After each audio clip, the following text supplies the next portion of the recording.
nous avons commencé à parler la semaine dernière de qui choisit en fait. Pour ces personnes qui n'ont pas regardé le live de la semaine dernière, bonjour, c'est le Brescia Healing and Transformation Coach. Donc je vais faire la deuxième partie de ce message en te disant sagement d'écouter en fait. Si tu n'as pas regardé la première partie, va la regarder parce que c'est très important. L'homme, d'accord, on dira l'homme quittera son père et sa mère et s'attachera à sa femme.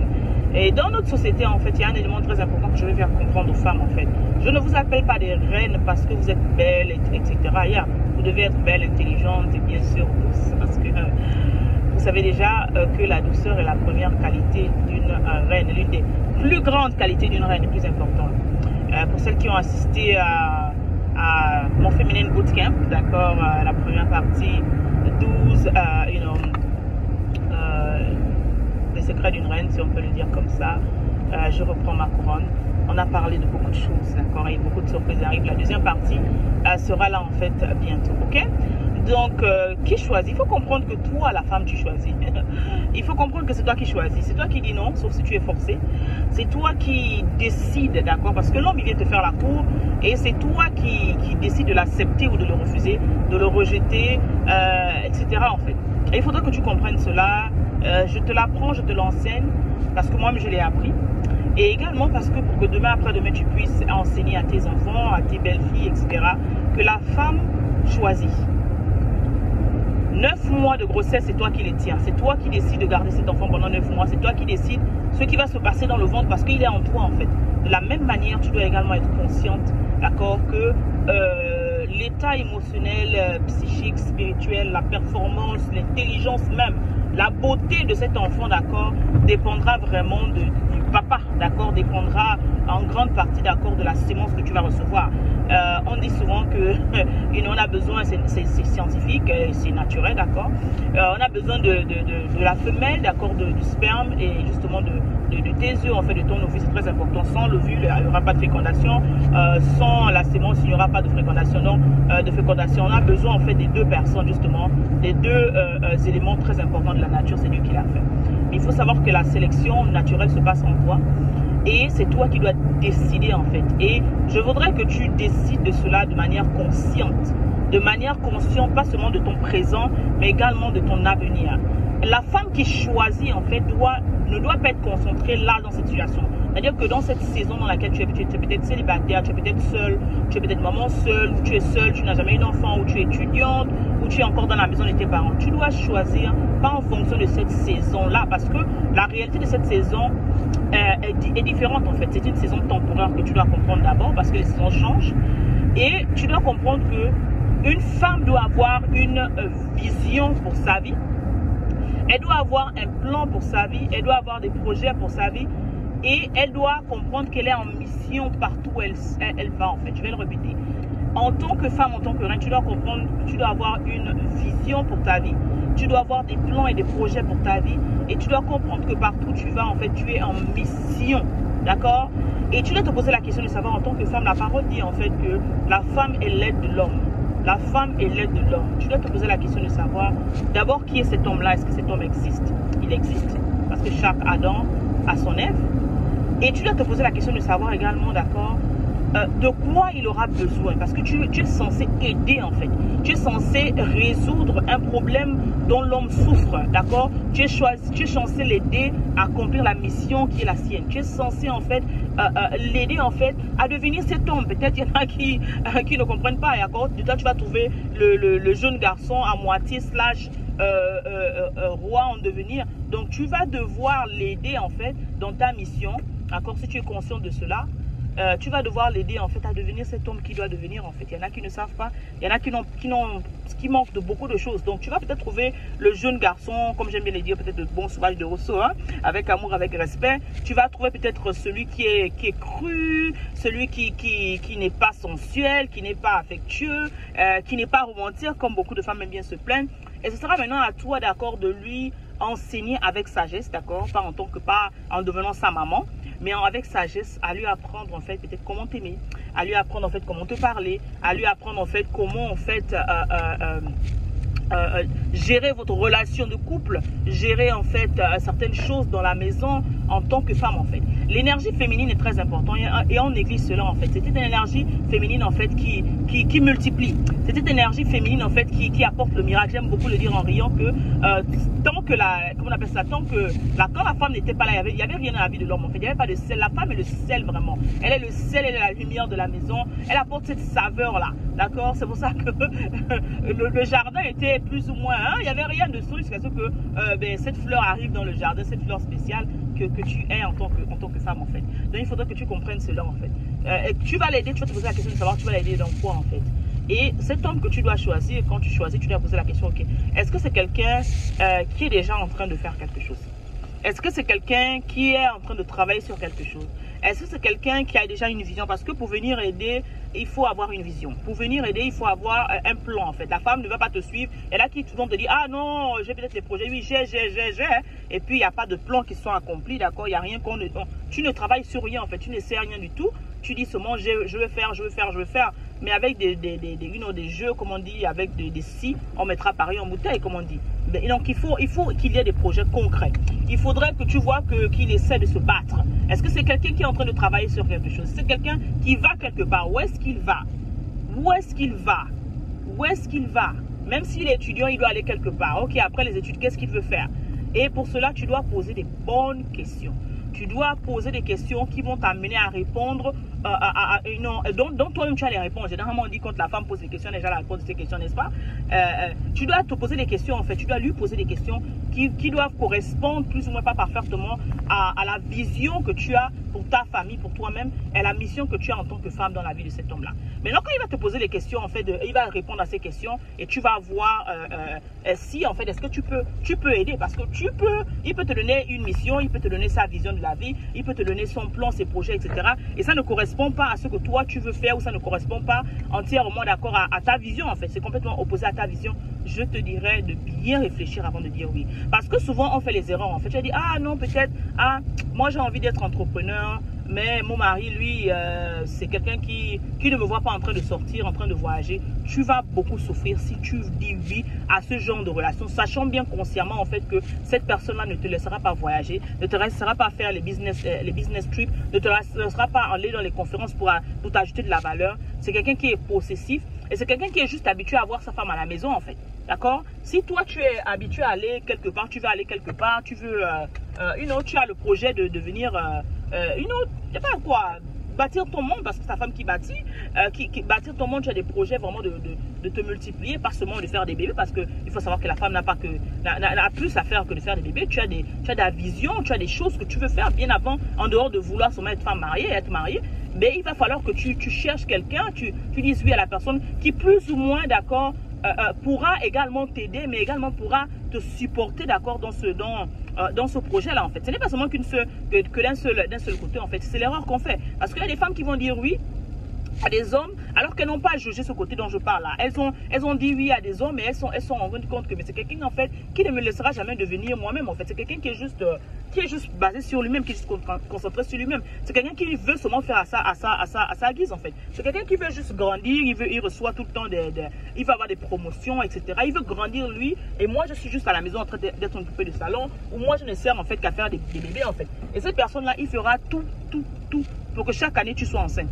Il fera tout en fait, d'accord, pour t'occuper parce qu'il va se dire, ah non, toi tu es enceinte, non, hein, tu vas encore laisser les enfants avec qui, hein, toi aussi, hein, maman, il faut que tu t'occupes des enfants, etc. Mais ce sera à toi de vraiment réfléchir,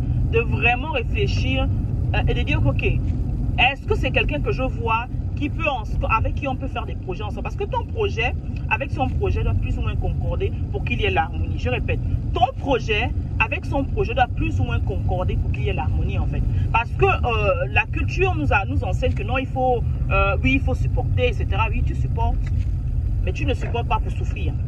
Supporter, tu es là pour aider en fait. Quelqu'un qui est déjà en train de travailler sur quelque chose. Quelqu'un qui a un plan pour sa vie. Quelqu'un qui a la vision pour sa vie. Et tu dois te voir, numéro 2, tu dois te voir là-dedans. Est-ce que tu te vois dans les rêves là? Est-ce que lorsqu'il vous parlez ensemble, c'est quelqu'un qui te met dans sa vision? Lorsque tu le choisis, d'accord, tu dois comprendre que tu peux épouser cette vision-là et que tu te vois dans cette vision-là en fait. Si tu ne te vois pas dans cette vision, réfléchis également avant de dire oui à cette personne-là. Parce qu'à un moment, tu vas aller dire juste oui à sa vision à lui. À un moment, et tu vas te retrouver en fait délaissé en fait. Tu vas te retrouver en train de mourir dans la relation. Tu vas te retrouver en train de mourir dans la maison en fait. Parce que tout ce que tu auras à faire, tu auras juste, ah ok, je suis venu parce qu'il faut que je l'aide à faire cela. Et c'est tout ce qu'il veut, c'est ce qu'il veut seulement. Et rien d'autre. Moi, je n'ai aucun plan. Tu n'en sois belle et tais-toi en fait. D'accord? Et tu vas vraiment souffrir. Il y a beaucoup de femmes justement, chrétiennes ou non, qui souffrent parce que justement, elles ont éteint leur flamme, leur désir au nom de l'amour. Il n'y a aucun endroit dans la Bible dans laquelle on dit que non, la femme doit arrêter de vivre parce qu'elle est mariée, doit arrêter de vivre parce qu'elle a dit oui à quelqu'un. Non, au contraire, tu dois même, j'aime beaucoup dire, tu dois même plus épanouie même en étant mariée, en étant madame quelqu'un que lorsque tu étais seule. On doit vraiment voir la différence parce que tu dois être cultivé. Numéro 3, tu dois te poser la question de savoir est-ce que cet homme peut me cultiver? Est-ce que cet homme peut investir en moi? Est-ce que cet homme en fait, à qui je dis oui, cet homme en fait peut m'aider à grandir? Cet homme peut vraiment en fait investir en moi. Si je suis quelqu'un par exemple qui n'est pas là à l'école, si quelqu'un où j'ai peut-être moins de moyens et le monsieur bien sûr a la possibilité de m'aider, est-ce que je le vois en train de dépenser son argent pour payer mes formations? Est-ce que au début, surtout au début, est-ce que c'est quelqu'un qui peut supporter mes projets? Est-ce que c'est quelqu'un qui peut supporter mes rêves? Est-ce que c'est quelqu'un qui peut vraiment m'accompagner encore dans les projets que j'ai? Pourquoi je le dis? Parce que j'ai eu plusieurs fois en coaching des femmes qui m'ont dit oh coach, j'ai toujours voulu faire de la couture, j'ai toujours voulu de la coiffure, j'ai toujours voulu faire telle chose et telle chose en fait, mais mon homme en fait n'a jamais supporté cela. Mon homme s'est dit ah, je ne vois pas ma femme en train de faire la couture, je ne vois pas ma femme en train de faire la coiffure, je ne vois pas ma femme en train de faire en fait ces métiers là. Pour lui en fait sont des métiers dégradants, surtout certains Africains en fait qui n'ont pas encore compris la notion du don, la notion vraiment de ce qui est dans les mains en fait. Parce que la femme, la parole dit que la femme doit travailler d'une main joyeuse. Ce que la femme doit faire en fait, elle doit aimer. Pour avoir la bénédiction, pour qu'elle soit épanouie, pour qu'elle soit heureuse, elle doit aimer ce qu'elle fait. Et généralement, la femme, le Seigneur nous a tellement béni, il y a beaucoup d'or dans nos mains. Beaucoup d'or dans nos mains en fait. Mais quand tu tombes sur quelqu'un en fait qui n'arrive pas à t'aider à valoriser d'accord ce qui est en toi, qui n'arrive pas à fleurir ce qui est en toi, qui n'arrive pas à investir, à polir ce qui est en toi, mais tu vas tuer d'accord cette flamme, cette étoile là, et tu n'es pas appelé à mourir parce que tu as dit oui. Tu dois plutôt devenir ta meilleure version, tu dois plutôt briller, d'accord, tu dois plutôt sortir vraiment ce bébé en dehors des bébés physiques, d'accord, qui est à l'intérieur de toi. C'est très important. Tu dois choisir également en fonction non seulement de l'état émotionnel que je disais dans la première partie, mais également tu dois choisir en fonction d'accord de ce que tu veux pour tes enfants. Je ne le dirai jamais assez. Les enfants prennent le caractère d'accord du père. La gêne là, le caractère du père, c'est-à-dire que tu prends l'état, tu regardes le passé, tu dois aller dans la deuxième, troisième génération. Comment se comportait son père? Comment se comportait le père de son père? Quelles sont les bases des gènes en fait? Quelle est la tare, comment on dit? Quel est le bagage émotionnel? Quel est le bagage spirituel d'accord que tu amènes en toi? Que tu amènes parce qu'il vient, il dépose ça en toi et ça se multiplie en toi. Chaque enfant aura plus ou moins les traits de ce père. Est-ce que tu veux que cet enfant ait ce caractère-là? C'est quelqu'un qui était belliqueuse, tu sors du famille belliqueuse. Est-ce que c'est quelqu'un qui était colérique? Est-ce que c'est quelqu'un qui est frivole? Tout ce sont des choses qu'on ignore, mais qui vont jouer plus ou moins en fait. C'est très très très important de regarder, de juger le caractère de ce roi qui va devenir le leader de ta famille. C'est très très très important. Tu dois également te poser la question enfin de savoir est-ce que, et ça c'est même le numéro 1, de savoir en fait est-ce que c'est un leader spirituel? Est-ce qu'il peut être leader spirituel? Est-ce que c'est quelqu'un qui a la mentalité de chef, pas pour t'écraser, mais pour faire en sorte que ta maison, il est prêt à bénir ta maison? Parce que l'homme, en fait, le roi est censé être celui-là, en fait, qui a la couverture spirituelle, qui couvre sa famille avec la prière, qui est le prêtre de la maison, d'accord? Qui prie pour toi, qui prie pour tes émotions, qui prie pour ton cœur, qui prie pour ton âme, qui prie pour ton esprit, qui prie en fait d'accord pour tous parce que la femme on a beaucoup de choses qu'on a en nous en fait, qui prie pour toi en fait. Est-ce que c'est quelqu'un qui est capable de supporter cette charge spirituelle d'accord et se battre justement avec des ennemis justement de sa femme, des ennemis du mariage, des ennemis de la relation, des ennemis de la vie, tant pour sa femme, tant pour sa famille, tant pour ses enfants? Est-ce que c'est quelqu'un qui a le bagage émotionnel d'accord pour pouvoir supporter cette charge de la famille? Parce que beaucoup tombent, beaucoup arrêtent même au niveau des fiançailles, beaucoup n'arrivent même jamais parce qu'ils n'ont pas la capacité spirituelle. C'est pour ça que je dis toujours que chaque homme, d'accord, chaque homme doit avoir un mentor. Chaque homme doit avoir un mentor. Tu ne peux pas choisir quelqu'un qui ne suit pas quelqu'un. Tu ne peux pas choisir quelqu'un, d'accord, qui n'a pas d'autorité en fait. Tu ne peux pas choisir quelqu'un qui ne craint personne, d'accord, qui n'a aucun respect pour qui que ce soit. C'est très, très, très dangereux. Et malheureusement, il y a beaucoup de rois là-dessus, justement, dehors, qui n'ont aucune crainte de personne. Ils sont les self-made, ils sont les je sais tout. Il n'y a personne qui peut leur parler, ils écoutent. Et c'est très, très, très dangereux, en fait. Un homme qui n'écoute pas les conseils, même de son père, qui n'a pas d'aîné spirituel, qui n'a personne, d'accord, qui peut lui dire que ce que tu es en train de faire à ta femme, ce n'est pas bon. C'est très dangereux. Je vous assure, c'est très, très, très important. Cherche quelqu'un que tu sais que, ok, s'il y a quelque chose qui se passe, il n'arrive pas à t'écouter, tu peux. Parce que la parole dit que quand ton frère t'a fait du mal, va prendre un aîné quelque part. Mais s'il n'a pas un aîné, tous les aînés que tu dis, il y a là, il n'y a personne, que tu sais que celui-là, si je vais parler à celui-là, il va parler à maman, il va écouter. Tu vas souffrir. C'est très, très, très important, en fait. Parce que à un moment, avec les attaques, avec tout, etc., vous aurez besoin de quelqu'un. Dieu est là, oui, c'est vrai, mais également quelqu'un de physique. Et il faudrait également que cette personne-là encore, il faut regarder ce genre d'amis. Ses amis. Beaucoup d'hommes ont raté la femme de leur vie. Beaucoup d'hommes sont passés à côté de la femme de leur vie à cause des amitiés. Oui, oui, oui. J'aime beaucoup dire les amitiés du vin.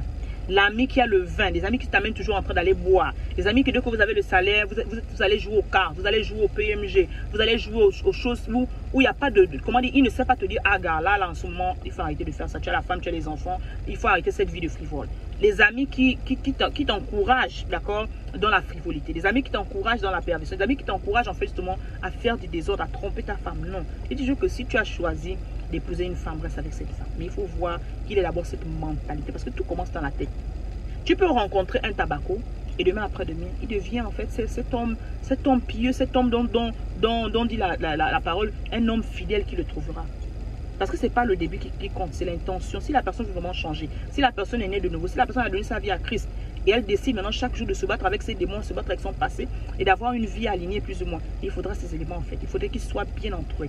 Beaucoup d'hommes sont mal entourés. Si tu es mal entouré, il sera difficile pour toi, même si tu veux le faire, d'accomplir ce que tu dois faire. Donc si tu es mal entouré, prie pour son entourage. Prie pour que les amis qui l'entourent, d'accord, qui n'écoutent pas des gens qui l'amènent vers la frivolité, qui n'écoutent pas en fait des amis qui n'ont pas de projet pour eux-mêmes. Et je dirais encore, il faudrait qu'il soit entouré de personnes, d'accord, qui soient déjà là où il veut aller. C'est-à-dire qu'il doit avoir des amis mariés, il doit avoir des amis qui ont de l'expérience. Il doit avoir des amis, en fait, d'accord, qui sont là où il est, en fait, qui sont là où il veut être. Ils ont des amis, en fait, à qui il peut demander des conseils en tant qu'homme, d'accord, en tant qu'homme, etc., par rapport à lui-même en tant qu'homme, par rapport à sa progression spirituelle. C'est très, très, très important. Il doit avoir également un père spirituel. Un homme qui a un père spirituel, un homme qui est sous le mentorat de quelqu'un, est un homme en fait qui va pouvoir non seulement t'aider, qui va pouvoir grandir lui-même, qui va pouvoir s'élever, et un homme également qui sera conscient en fait, d'accord, que en tant que roi, je ne peux pas faire ce que j'ai à faire seul. J'ai besoin en fait d'un leader. Il doit être également sous le leadership de quelqu'un. Il faut également comprendre un roi qui est prêt justement, celui que tu dois choisir. Est-ce que c'est quelqu'un qui investit en lui-même? Est-ce que c'est